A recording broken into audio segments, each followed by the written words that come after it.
Před více než 60 lety události na této pláži zvrátily vývoj druhé světové války. Proběhla zde dosud největší obojživelná invaze – Den D.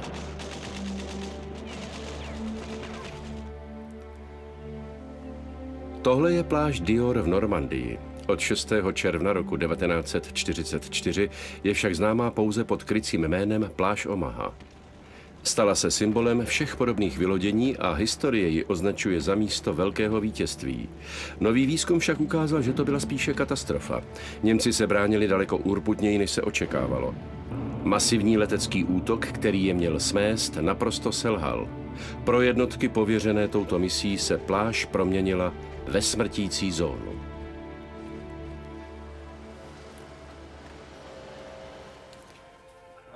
Tohle je tunel pro sklad munice, byl plný polic s naskládanými výbušninami. Počet obětí na Omaha Beach byl ve skutečnosti daleko vyšší, než si historikové mysleli. Každá z těchto černých teček je mrtvý americký voják. Během několika hodin zahynulo 2000 mužů. Američtí vojáci se na pláži káceli jako stromy v lese. Co se vlastně v červnu 1944 na pláži Omaha stalo? Jaké to bylo pro muže, kteří se museli probojovat na břeh? A jak se jim podařilo zvítězit, když se zdálo, že tolik věcí je špatně? Přes vodu se k nám nesla střelba. Byl jsem dvakrát zasažený kulometem, dostal jsem to do ruky. Úplně mě to roztrhlo paži. Byla tam spousta mrtvých těl, neměli jsme žádné radiové spojení.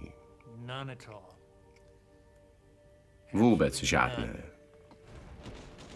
Nejnovější výzkum odhalil zlomový okamžik bitvy, o které jsme si mysleli, že ji známe. Skupinka mužů, kteří skončili na špatném místě ve správnou chvíli, pomohla proměnit katastrofu ve vítězství. Toto je pravdivý příběh. Brzy poté, co se Spojené státy rozhodly vstoupit do druhé světové války, se spojenci dohodli, že pro vítězství nad nacisty bude nutné provést masivní invazi do Francie okupované Němci.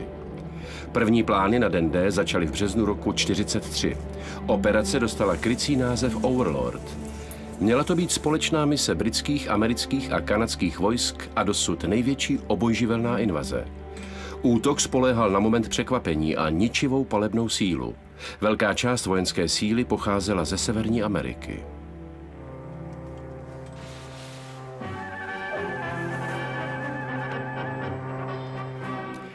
Od prosince 1942 do května 1944 se shromáždilo 1,5 milionu amerických vojáků. Nikdo však přesně nevěděl, kam půjdou. Mezi nimi byl i 19letý vojín Ray Tollefson. Tušili jsme, že jedeme do Evropy. Přijeli jsme do přístavu a tam jsme viděli Queen Elizabeth. To nám jenom potvrdilo, že míříme na britské ostrovy. Zakotvili jsme v Liverpoolu. Všichni dělníci a lidé z doků na nás křičeli, že chtějí cigarety. To bylo samé cigáro, amíku, a máš žvára, kámo? Tak jsme jim házeli cigarety.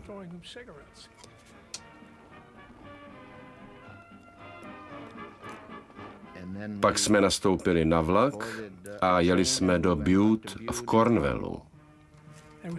Ve městě byl krásný život. Hned naproti jsme měli hospodu, banku, fish and chips. Bylo to tam fajn. Plány na Den D dosahovaly neuvěřitelných rozměrů. Do dubna roku 1944 bylo v Anglii celkem 2 876 000 vojáků. Do května vzrostl jejich počet na více než 3 miliony. Jižní Anglie se změnila v obrovskou výcvikovou základnu.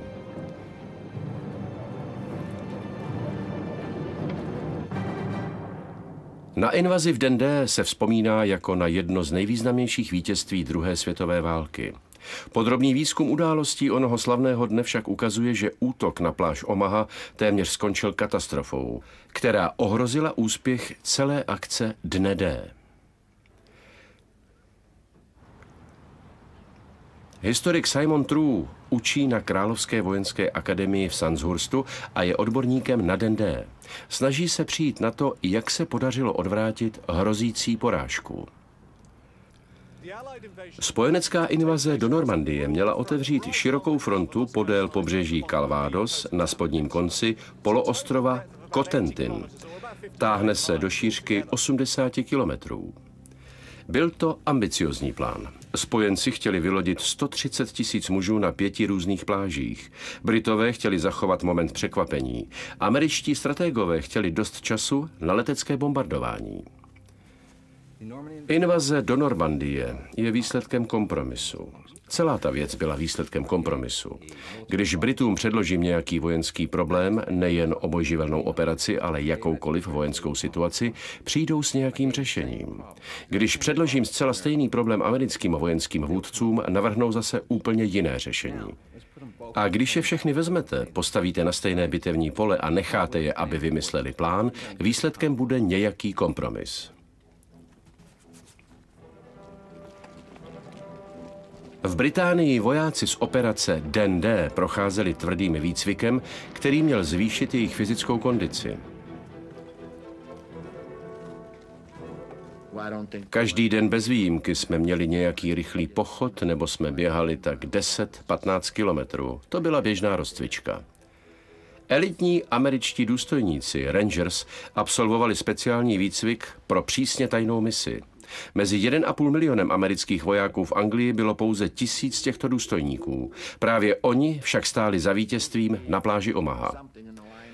Věděli jsme, že to má co dočinění s horami a útesy, prostě s tamnější krajinou. S výcvikem jsme začali na ostrově White, kde jsou obrovské útesy. Některé jsou až 60 metrů vysoké. Z těch útesů pak spustili lanové žebříky. Museli jsme vylézt nahoru a tam nám zavázali lano kolem ramen a kolem nohou a spustili nás dolů. Museli jsme chytit lana a to nás vždy zastavilo. Takhle jsme cvičili. Bylo nám 19:20. Užili jsme si spoustu legrace. Člověk jde prostě s davem. Dělá všechno, co se mu řekne. To nás učili ve výcviku. Necvičili nás, abychom něco rozebírali a navrhovali, co by asi tak šlo dělat. Dělali jsme to, co se nám řeklo. Spojenci věděli, že přesouvání takového množství vojáků do Británie nemůže zůstat zcela utajeno. Hitler věděl, že spojenci chystají invazi do Evropy. Dal tedy rozkaz stavět masivní betonové střílny podél celého pobřeží okupované Evropy. Z Norska až po španělské hranice. Nacisté se chvástali, že to bude největší opevněné pásmo ve vojenské historii. Němci věděli, že spojenci chystají invazi do severozápadní Evropy. Nejdůležitější však bylo, že neví přesně, kde má k invazi dojít. Hlavní německé velení nemělo jednotný názor na to, kde asi spojenci zaútočí. Mnozí si však mysleli, že to bude v Calais, Pas-de-Calais, což je mnohem dále na severu. V těch místech totiž kanál není tak široký. Spojenci ale věděli, že Němci to budou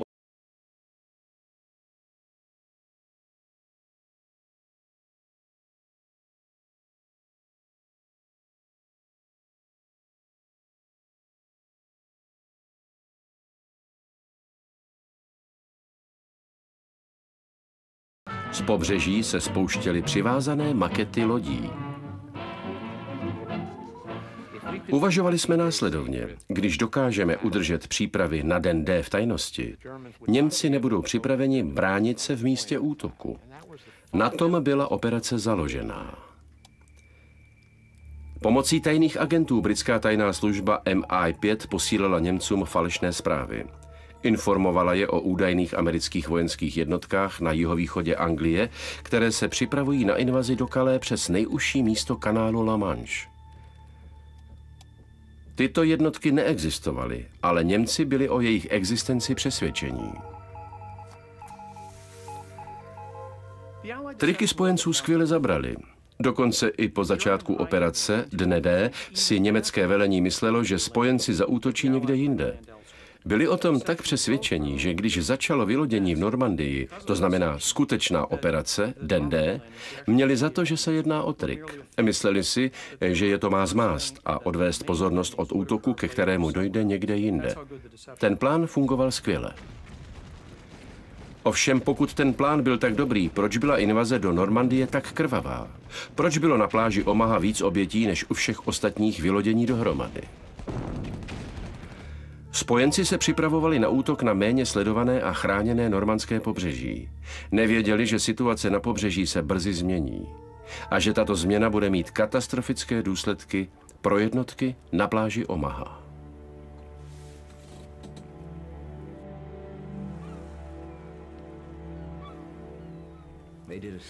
Prostudovali celé pobřeží Francie a pro invazi si vybrali Normandii. Musíte si však uvědomit, že to rozhodnutí padlo v roce 1943. V prosinci 1943 však Hitler pověřil ochranou západní fronty Rommela. Rommel byl zodpovědný za obranu Francie. Polní maršál Erwin Rommel, přezdívaný Pouštní liška, s Brity a Američany bojoval už v Africe až do roku 1942. Nyní měl normandské pláže proměnit v pásmo smrti. V únoru 1944 Rommel přišel na tu část fronty, které teď říkáme Omaha. Vylezl nahoru, podíval se na Omahu a prohlásil: tady se rozhodne o osudu Evropy. V ten den se rozhodl vybudovat na Omaze silnou obranu.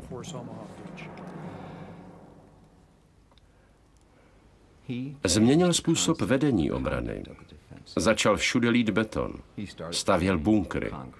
Vybudovat překážky, dráty, minová pole a tak dále a tak dále.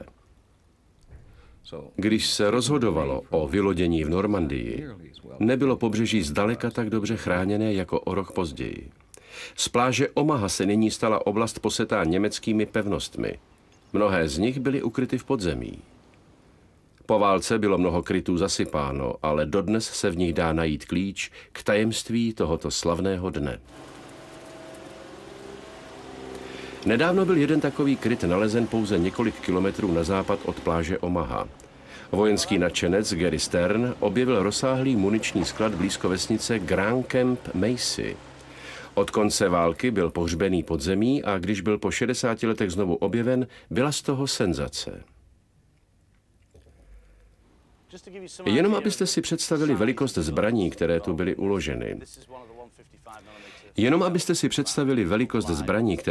uloženy. Tohle je 150 mm náboj, který jsme tu našli.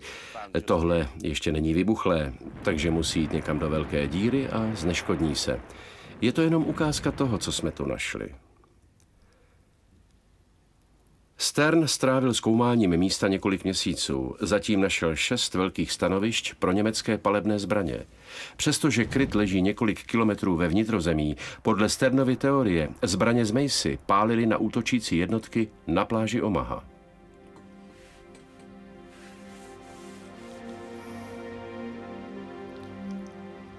Historikové se dnes potýkají s tím, že nemají úplné informace o německé obraně. Němci také utrpěli těžké ztráty a mnoho jejich oficiálních záznamů bylo za války zničeno.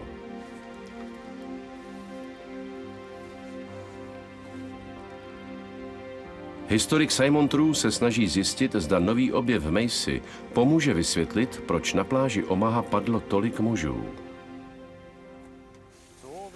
Takže všechny ty zákopy jsou původní. Ano, toto je pásmo původních zákopů.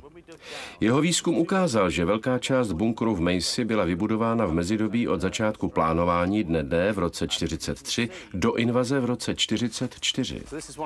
To je stanoviště pro jednu z těch 150 mm zbraní. Celé místo bylo asi metr pod zemí. Tohle všechno kolem bylo zasypané, takže si můžete udělat představu, jak hluboko pod zemí to bylo. Až nad úroveň tady toho betonu. Tohle jsme odkryli teprve včera. Ale představte si, že ještě tak 30 čísel země tady nad tím a propojte to s tím druhým koncem. Tohle všechno bylo pod zemí, ty zbraně jsou obrovské. Asi je znáte, jsou to zbraně ohromných rozměrů. Podle zprávy tajné služby mají dostřel až 12 kilometrů. A jak daleko je to k Omaze? Myslím, že to je něco kolem 10 kilometrů. Mohou tyto zbraně mít na svědomí tolik mrtvých na pláži Omaha, jak si to myslí Gary? Odkrytí krytu v Macy přináší šanci zjistit, jak silná byla vlastně německá obrana na této části normandského pobřeží. Spojenci sice věděli, že Němci zde mají silné dělostřelectvo, ovšem Gary objevil také mnoho podzemních budov. Tohle je tunel pro sklad munice. Tady nalevo jsou dvě velké místnosti, kde byly uloženy výbušniny. Náboje byly vyrovnané na policích, byly tu ocelové police plné výbušnin. Takže tohle je velící středisko pro celou posádku Macy. Tady se řídilo všechno, co se tu dělo. Gary věří, že tu bylo až 400 německých vojáků. Odkryl také tu část budovy pro personál, kanceláře, zdravotnické středisko a 3 kilometry zákopů na ploše 108 akrů. A tady tenhle otvor míří na vstupní schody, po kterých jsme sem přišli. Tady okolo jsou ocelové pláty a byly tu i malá dvířka na závěsu. Dovnitř se dal strčit malý kulomet, který mohl krýt celou tuhle oblast. Muž se mohl dívat ven malými průhledy a střílet na každého, kdo by vešel tudy dovnitř. Všechno je postavené jako pevnost, kterou, když někdo přepadne, nedostane se dovnitř. Všechno je ze silné oceli, dobře hlídané. Mohli střílet na kohokoliv. Nahoru na schody je to tak 2-3 metry. Myslím, že Hitler měl za to, že každý muž by se měl bránit do posledního náboje. Tady nalevo je únikový východ pro muniční sklad.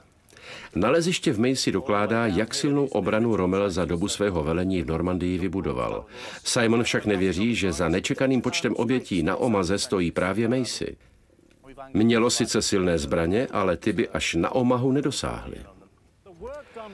Práce Rommelových jednotek od konce roku 1943 do začátku roku 1944 všechno změnila.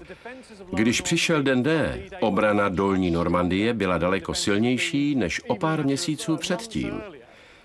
Macy je krásnou ukázkou, jak toho Němci dosáhli. Všechno bylo daleko masivnější, odolnější, schopnější vydržet útoky spojeneckých bombardérů. Pár měsíců předtím to bylo úplně jiné.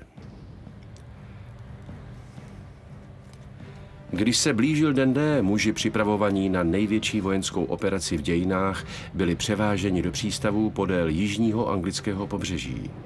Většina z nich stále přesně nevěděla, kam jede. Vojáci se shromažďovali podél jižního pobřeží Anglie. Myslím, že to bylo tak 15 kilometrů od pobřeží. Pamatuji si, že jsme měli zakázáno telefonovat nebo přijímat hovory i poštu. Dovnitř ani ven nic nejezdilo.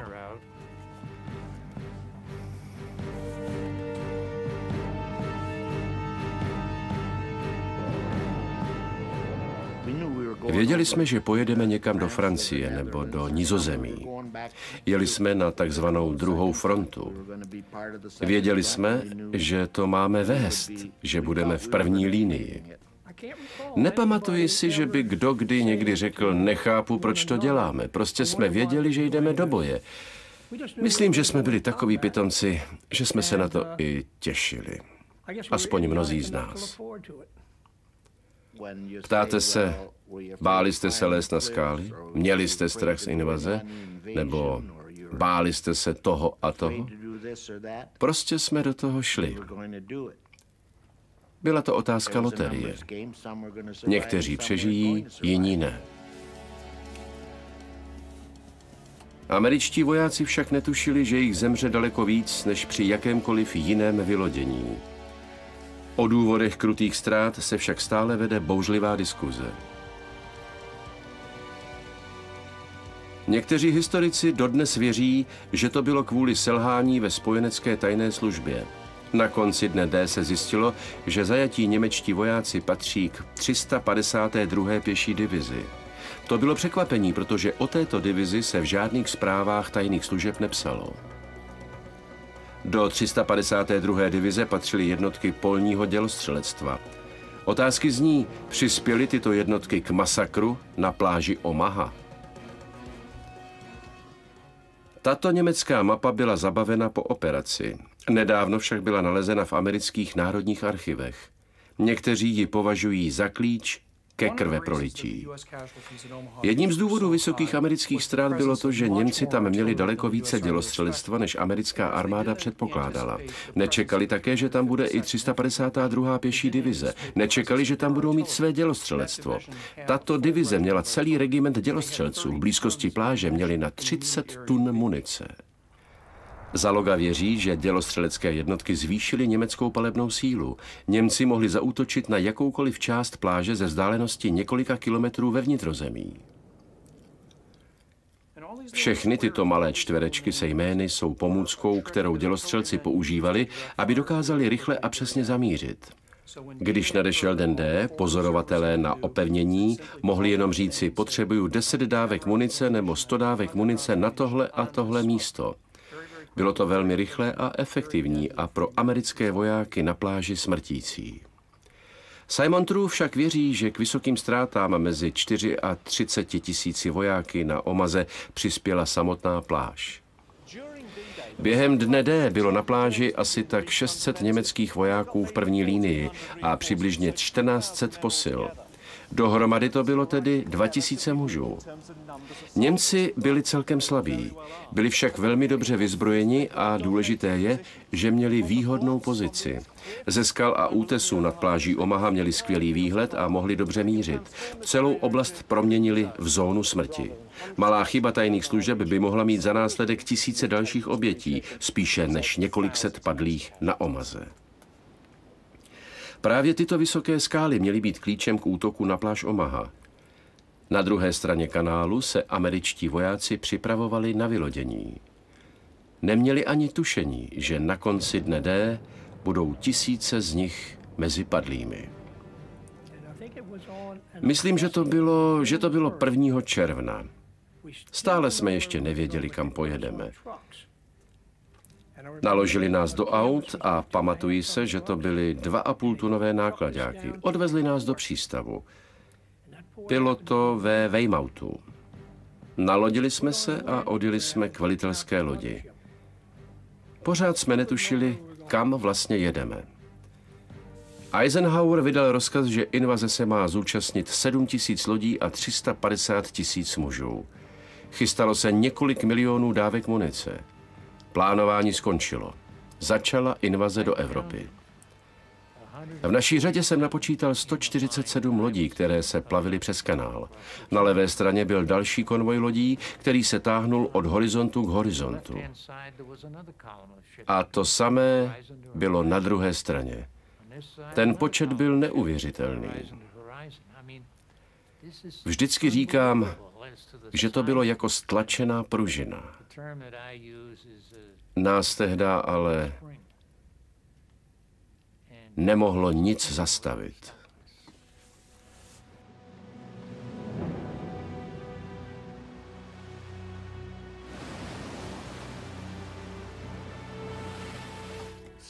Někteří lidé si četli. Měli jsme tam něco na čtení. Jiní psali dopisy. Já jsem na psaní dopisu neměl náladu. Měli jsme tam i bohoslužbu, kdyby se tam někdo chtěl jít podívat. Nebylo to nic velkého, ale spousta kluků se tam šlo podívat, když měli tu možnost. Bylo tam ticho a odhodlání.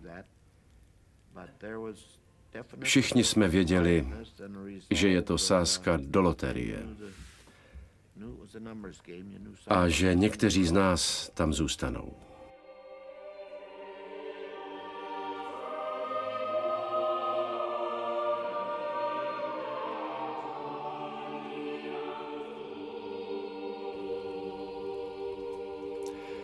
Pro zachování momentu překvapení se měla první vlna vojáků vylodit hned po rozednění.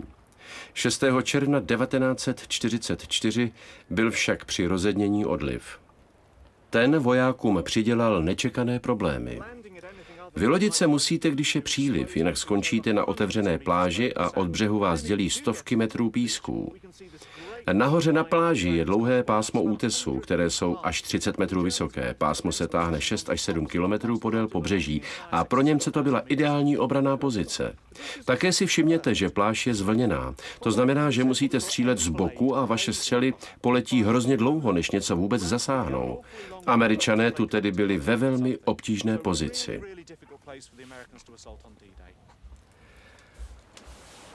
Po vylodění byl úspěch invaze založen na tom, že vojáci se co nejrychleji dostanou z pláže.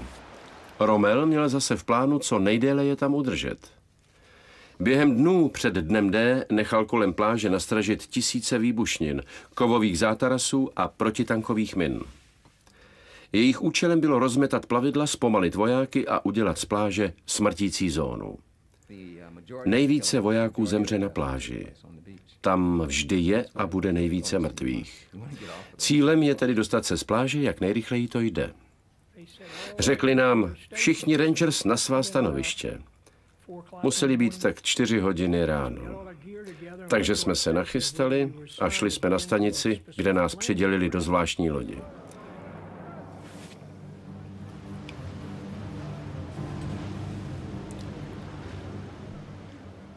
Byli jsme jako na voru. Houpali jsme se na vlnách nahoru a dolů. Někteří kluci dostali mořskou nemoc.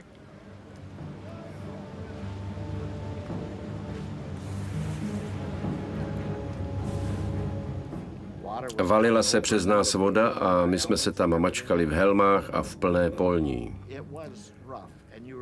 Bylo to drsné. Báli jsme se, že o loď přijdeme. Lodě nebyly velké a hrozně se kývaly. Jedna se dokonce převrhla a několik kamarádů se utopilo. Zatímco vojáci se plavili přes kanál, další vojenské síly se snažily rozmetat nepřátelskou obranu. Masivní bombardování mělo zničit německé pozice na útesech. V 5:50 spustilo své obří zbraně i námořnictvo. O 6 minut později začalo 450 bombardérů na celou oblast schazovat bomby. Za 30 minut shodili na obranné pozice na Omaze 1300 tun bomb. Podle plánu měla být německá obrana zlikvidovaná z moře a z nebe ještě předtím, než se spojenečtí vojáci dostanou na pobřeží. Měli být rozmetaní neúprosným bombardováním, které pro jistotu začalo celou hodinu před vyloděním. Byl to ohromující pohled, obrovská palebná síla. Vypadalo to jako nějaká velká námořní bitva s křižníky a torpédovorci. Zdálo se, že dokážou vystřelit tak 10 salv najednou. Říkali jsme si, že na břehu to už pak bude jenom nedělní procházka. Plošné bombardování pláže Omaha bylo klíčovým bodem plánu. Jednoduše řečeno, čekalo se, že tak intenzivní a rozsáhlé bombardování nemůže nikdo z německých obránců přežít. Kdyby přece jenom někdo přežil, měl být tak ohromený, že už nebude schopný se bránit. Kolem 5. hodiny raní jsme slyšeli ten hukot bombardérů. Byly to B-24. Schazovali tuny a tuny munice. Říkali jsme si, ti to teď dostanou. Ten počet byl ohromující. Nikdy bych si nedokázal představit tolik letadel na jednom místě. Bylo to křídlo na křídle.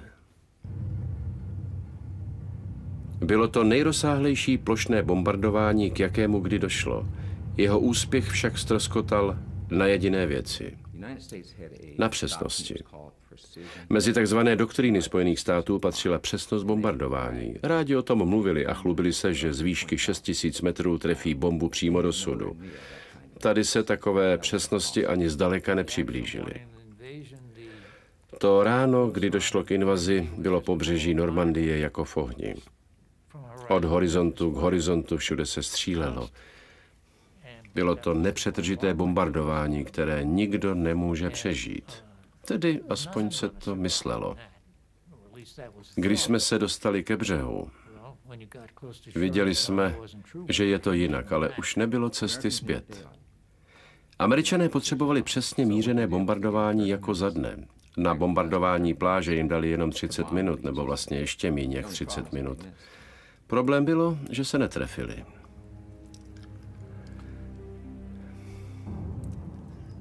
Plošné bombardování skončilo totálním neúspěchem. Německá obrana zůstala nedotčena a nyní ještě ke všemu věděli, že se blíží spojenci. Moment překvapení byl pryč.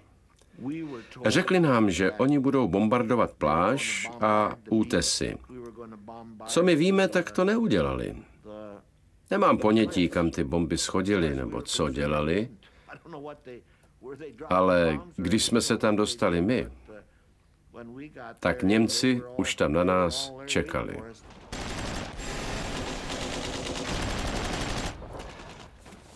Rangers měli speciální misi, která byla nakonec pro úspěch vylodění na Omaze klíčová. Měli přepadnout německou základnu na útesech. Ovšem zásadní obrat nezpůsobilo to, k čemu zde došlo, nýbrž to, k čemu nedošlo. Velitelé spojenců věřili, že mise na Pont du Hoc byla pro úspěch operace zásadní. Zbraně v Pont du Hoc měly dosah 23 000 metrů od své pozice. Kdyby stále fungovaly v plném rozsahu, představovaly by opravdové nebezpečí. Mohli by totiž odstřelovat a potopit lodě spojenců, které kotvily v zálivu na Séně. Z pohledu Američanů měl být tedy prvním vojenským úspěchem útok na Pont du Hoc. James Ike Eichner byl mezi 225 elitními členy Rangers, kteří byli vybráni pro tuto misi. Překvapily nás nepřátelské pozice nahoře na útesech. To bylo velmi nebezpečné. Obránci museli být zlikvidováni, jinak by hrozilo, že celá akce skončí neúspěchem. Ovšem zbraně, které měli Rangers zneškodnit, už byly pryč. Němci je odvezli do vnitrozemí, aby je ochránili před bombardováním. Stále tu však byli němečtí vojáci. Existují záznamy o tom, že v den D už předem věděli, že německé zbraně jsou pryč. Velitel, který měl vést útok, údajně začal značně pít a řekl: "Tohle je sebevražedná mise, proč to děláme?" Je celkem snadné ho pochopit, protože tu nebyly žádné zbraně, kterých by se měli zmocnit. Ovšem pořád tu byl cíl, který měli obsadit. Podle plánu měli pouze půl hodiny na to, aby se vylodili, vyšplhali na skály a zaútočili na Němce. Jakmile se dostanou nahoru, měli dát signál zbývajícím 500 Rangers, kteří na ně čekali na moři několik kilometrů odtud. Plán se však nakonec pokazil.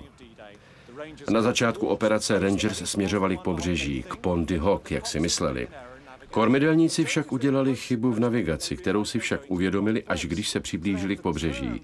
Museli se tedy obrátit o 90 stupňů a plout podél pobřeží směrem k Pont du Hoc. Kvůli této chybě však měli značné zpoždění.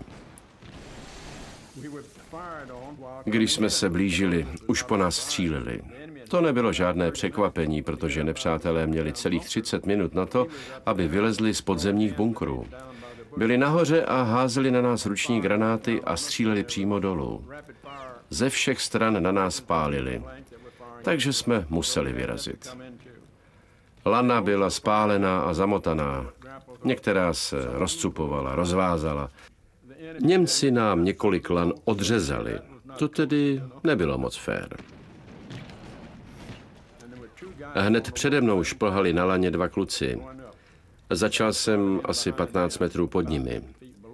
Němci se skláněli dolů a schazovali na ně granáty. Zakřičel jsem na ty dva: "Kluci, obličejem ke stěně a zadkem ven, házejí granáty." A v tu chvíli se ozval ohlušující pekelný výbuch. Na chvíli mě to omráčilo. Navzdory všem překážkám se první útočná jednotka Rangers dostala až nahoru. Ovšem, jelikož měli zpoždění, nemohli už vyslat signál pro posily.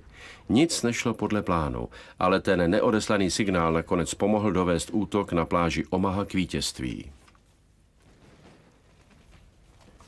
500 zbývajících Rangers stále čekalo na moři. Mysleli si, že útok první jednotky se nepovedl a tak začali s plánem B. Hlavní jednotka musela jít na pláž Omaha. Tam se k nám měli do 12 hodin probít. Do 12 se sem sice dostali, ale až 3. dne.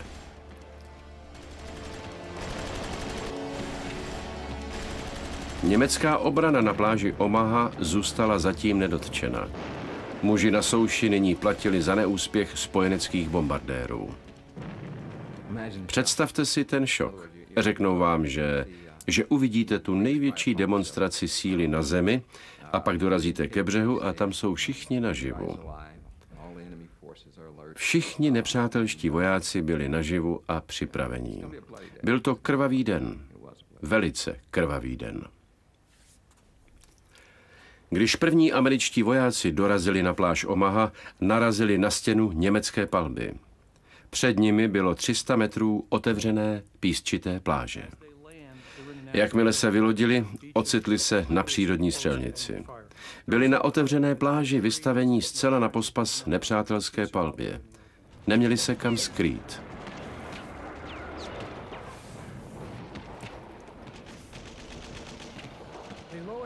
Sundali jsme plošinu a začali vyskakovat ven. Přes vodu svištěly salvy z kulometů. Všude se ozývaly výbuchy. Vylodilo se 88 člunů. Bylo to čisté peklo.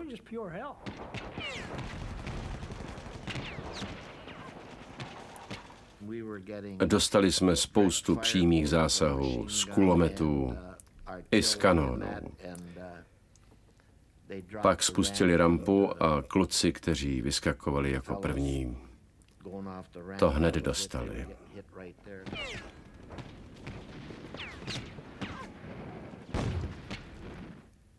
Všude se střílelo. Náš hlavní seržant sebou praštil hned vedle kluků, kteří šli jako první. Nemohli jsme. Nebyla žádná cesta, jak z toho ven.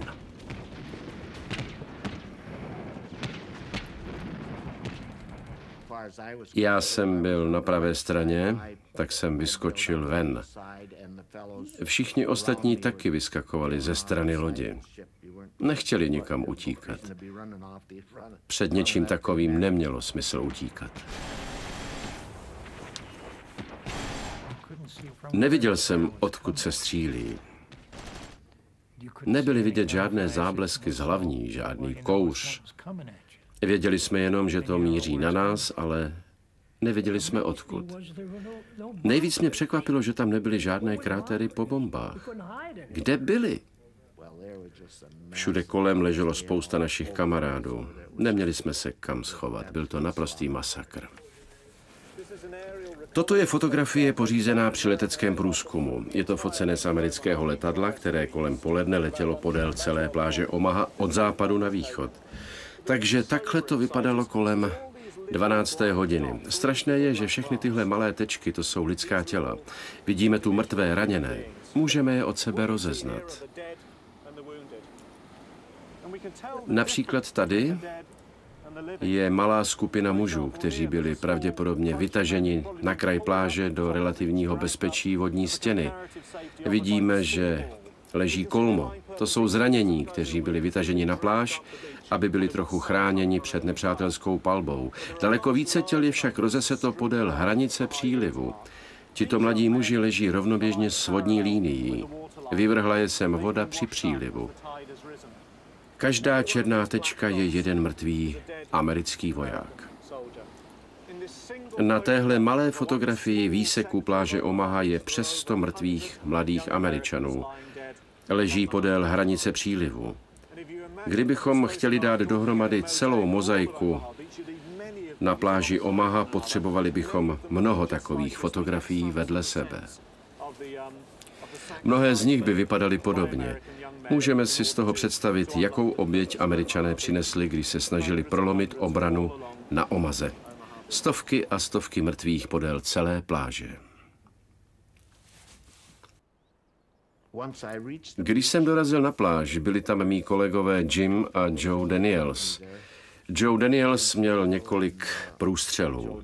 Chvíli něco mumlal, když jsem byl u něho, ale dlouho to netrvalo. Já jsem zůstal a on zemřel.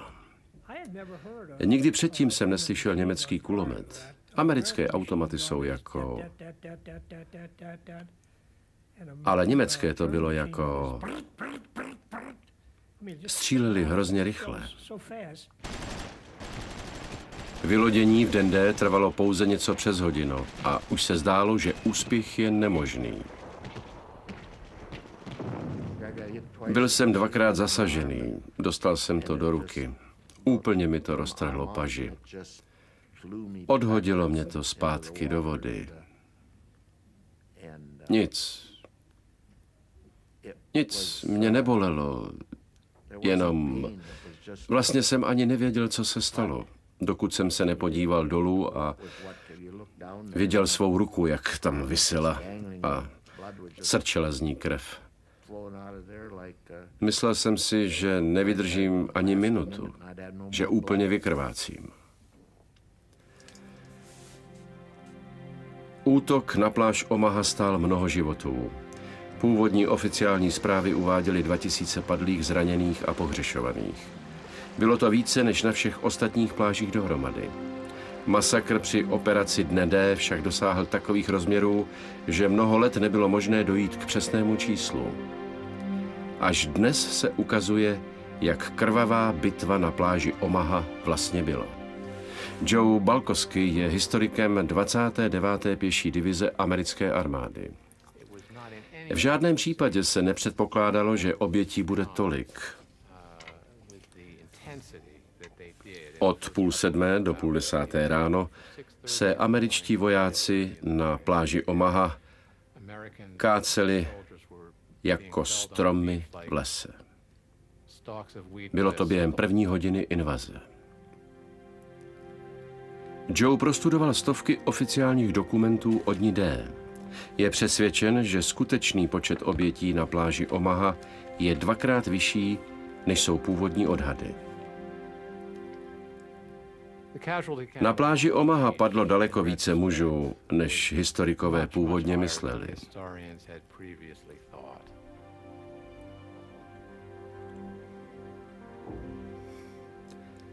Přesnější odhady bylo možné provést teprve v posledních letech a oproti těm původním jsou dvojnásobné. Na pláži Omaha padlo přibližně 4,5 až 5 tisíc mužů během 18 hodin.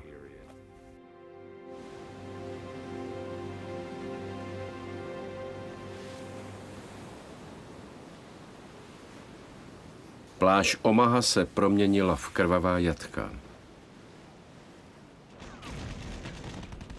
Situaci však zachránili vojáci, kteří zde vůbec neměli být. 500 elitních členů Rangers mělo původně zdolat útesy a zaútočit na Pont du Hoc. Když však nedostali signál od první útočné skupiny, otočili loď a vyrazili k pláži Omaha. Představte si, jak se museli cítit. Jejich kamarádi byli zabiti, všude kolem krev, vnitřnosti, šok, ochromení. To je typická reakce průměrného člověka, když vidí krev a vnitřnosti rozmetané kolem sebe, zastaví se a zírá. Ale v takovém případě se stáváte skvělým terčem. Musíte postupovat vpřed. Pokaždé, když se na bitevním poli zastavíte, vaše naděje, že přežijete, klesá. Byl jsem zraněný, postřelený a ležel jsem na pláži. Cítil jsem se hrozně. Byl jsem nešťastný, že nemůžu pomoct skupině, ke které jsem patřil. Dokonce mě kvůli tomu trápilo svědomí, že jsem nic nedělal, jen jsem tak ležel. To mě velice trápilo.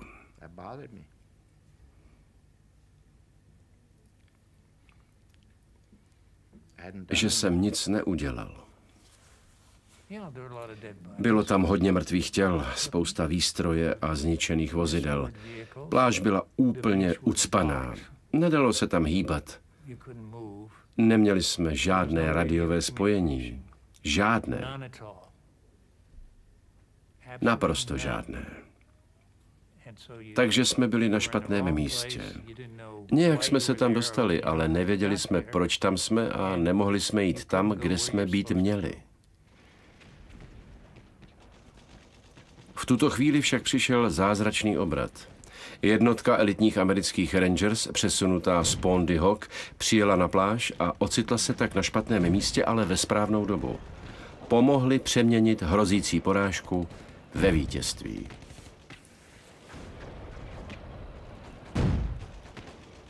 Rangers se přidali ke zbývajícím vojákům z ostatních jednotek. Společně se probojovali přes pláž až nahoru na útesy a přepadli německé pozice ze zadu. Později jsem se dozvěděl, že generál ze 116. pěší divize přišel k plukovníkovi Snyderovi z 5. divize Rangers a řekl: na pláži je předspáno, musíte vzít Rangers a dostat se nahoru na kopec. A potom poslali hlášení. Až zazní struna, všichni vyrazí nahoru na kopec a budou se držet v řadě.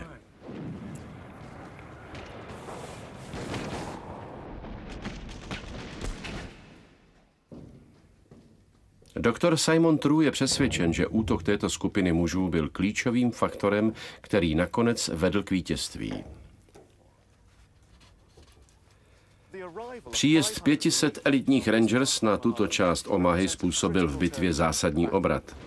Vyškrábali se nahoru na útesy, pronikli do vnitrozemí a zajistili obranné pozice proti německým útočníkům. Potom zaútočili na německé pozice podél útesů. Muži, kteří měli být o několik kilometrů dál u Pondy Hoc, zaútočili na pláž Omaha kvůli zmařenému plánu a pomohli zvrátit výsledek celé bitvy. Jejich význam pro operaci nelze podceňovat. Akce, která vypadala jako naprostá katastrofa, nakonec skončila vítězstvím, ovšem velice krvavým vítězstvím. Ten den samozřejmě válka v Evropě neskončila. Do úplného vítězství ještě zemřelo dalších 200 000 spojeneckých vojáků. Pláž Omaha však byla začátkem konce. Toto je památník americkým Rangers, kteří krvavý chaos přeměnili v triumf. Pláž Omaha byla ze všech nejtvrdší a nejkrvavější a proto se stala symbolem vylodění v Normandii.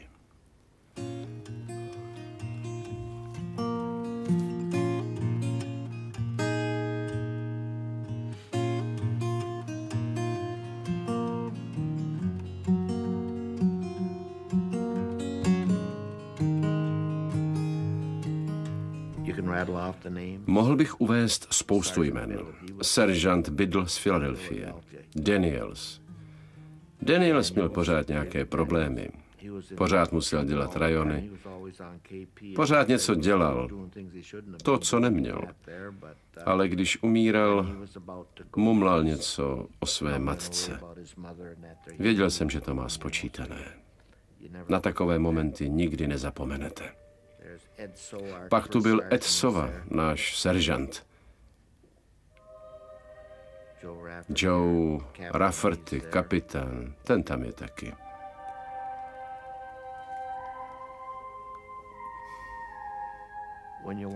Když se zamýšlíte nad tím, co vás v životě nejvíc ovlivnilo, tak mě určitě nejvíc ovlivnil den D. To se nedá s ničím srovnat. Těžko uvěřit, že už je to přes 60 let a já jsem pořád tady, že jsem přežil něco tak hrůzného, tu válku. Přitom jsem si tehdy říkal, když přežiju do zítra, bude to